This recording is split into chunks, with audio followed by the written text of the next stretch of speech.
That's diabetes.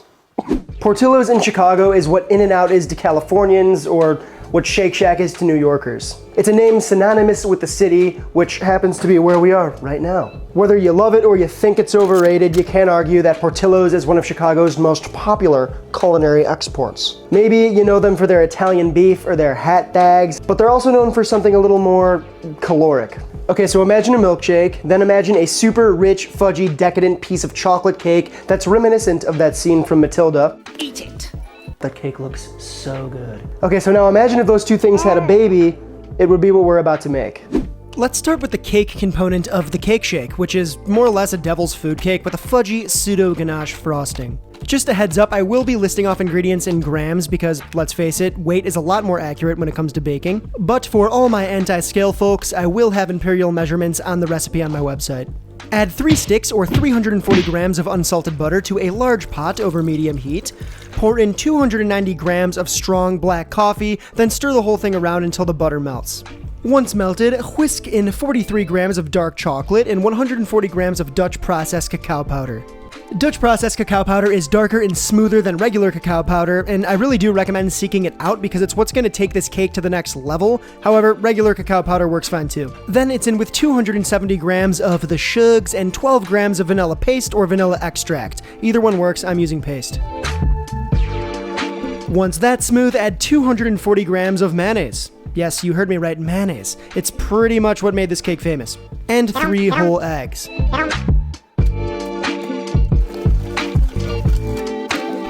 Now to the same pot, sift in 290 grams of all-purpose flour, 6 grams baking soda, 2 grams baking powder, and 4 grams of kosher salt. Literally, that's it. Everything can be mixed in the same bowl, which makes things super easy. It's also pretty dope when your dishwasher's broken.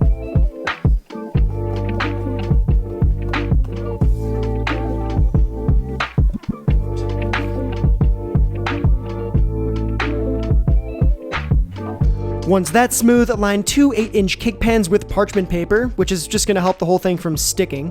The easiest way to do this is to lay out your parchment paper, fold it in half, trace it with a pen or a pencil, cut it out with some scissors, then just spray the inside of the pan and just kind of stick that parchment in the bottom. If you know how to make a cartouche, that also works fine. Now just divide the batter equally into the 2 pans, which is about 645 grams or 22.5 ounces for each cake. Bake the cakes on the center rack of a preheated 350 degree Fahrenheit, 176 degrees Celsius oven for 25 to 30 minutes. You'll know when the whole thing's done when a cake tester or a knife can be slid in and out cleanly, and it's okay if a little cake guts are left on the tester. It'll finish cooking up as it rests, which you need to make sure to do for at least an hour before removing the cake from the pan, which is perfect because we can use that time to make the other stuff, starting with the chocolate syrup, which we'll make by adding a cup of water and a cup of sugar to a small saucepan. Whisk that around a bit to dissolve the sugar, then add in half a teaspoon of salt and 3/4 of a cup of Dutch processed cacao powder. This is basically a simple syrup that's been chocolatized. We're just going to whisk that up a bit. You can reduce it down a little bit to make it a little thicker if you want. It doesn't really matter. So long as the whole thing is warmed through and it's smooth, you can just cut the heat, set that aside. We'll come back to it later. Okay, so I made this cake a bunch of times before getting it right. The first times that I made it, I tried using a chocolate buttercream, but no matter what I did to thicken and enrich that buttercream, it never quite seemed right. So I switched over to more of a fudgy frosting situation. This is what I landed on.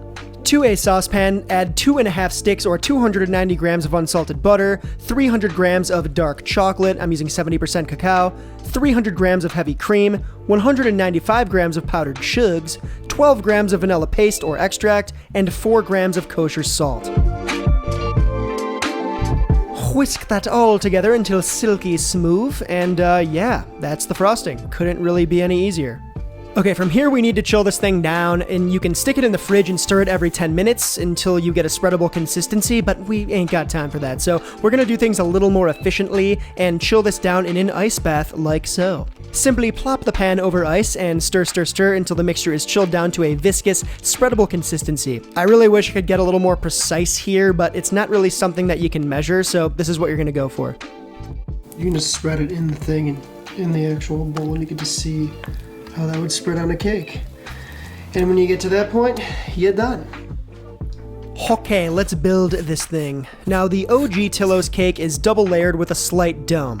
That means that we gotta slice one of our cakes to form a flat bottom half, then we'll keep the other one as is. Plop a cup to a cup and a half of our choco frosting directly on the bottom cake, then spread it out evenly, edge to edge, leaving a 1/3 of an inch layer of frosting roughly. Don't worry if you spread things over the cake, we're gonna end up smearing the frosting all over the cake to make it smooth, so yeah. Once that's done, kerplunk the top cake on, then do the same thing with the frosting, but this time you're gonna need a little more frosting because you gotta cover the whole thing. Even spreading can be a challenge without a rotating cake stand, and if you don't have one, like myself, I find that a small cutting board sort of gets the job done too. You can easily rotate it with your hand. If the cake seems a little wobbly, which it shouldn't be if you chilled the frosting down properly, it's totally fine. Just toss it in the fridge for about 15 minutes just to firm it up a bit before serving. And remember, have fun with this, because at the end of the day, the whole thing's going in the blender.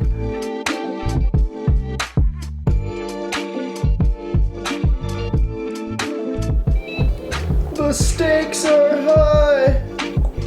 Now that we have our finished cake and cooled chocolate syrup at the ready, we are ready to make our shake.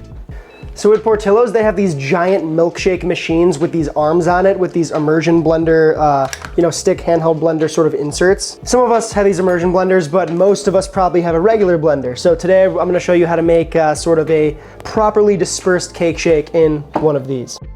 This isn't really a science. Add in a cup or two of ice cream. Of course, the more ice cream you add, the thicker the shake is gonna be. Then drizzle in a tablespoon or two of that chocolate syrup, which is gonna make the whole shadiddly even richer than it already is. Stream in some whole milk. I like to start with a little, then add more as I need it. Then it's in with half of a piece of our chocolate cake, then blend the whole thing up until smooth.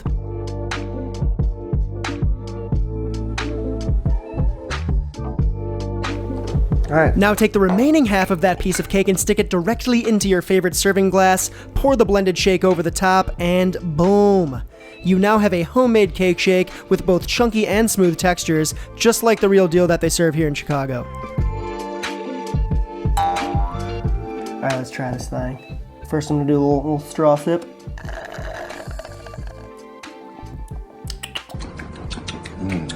That's a 10. That's cake and a milkshake. But the question is, does this stack up to the OG?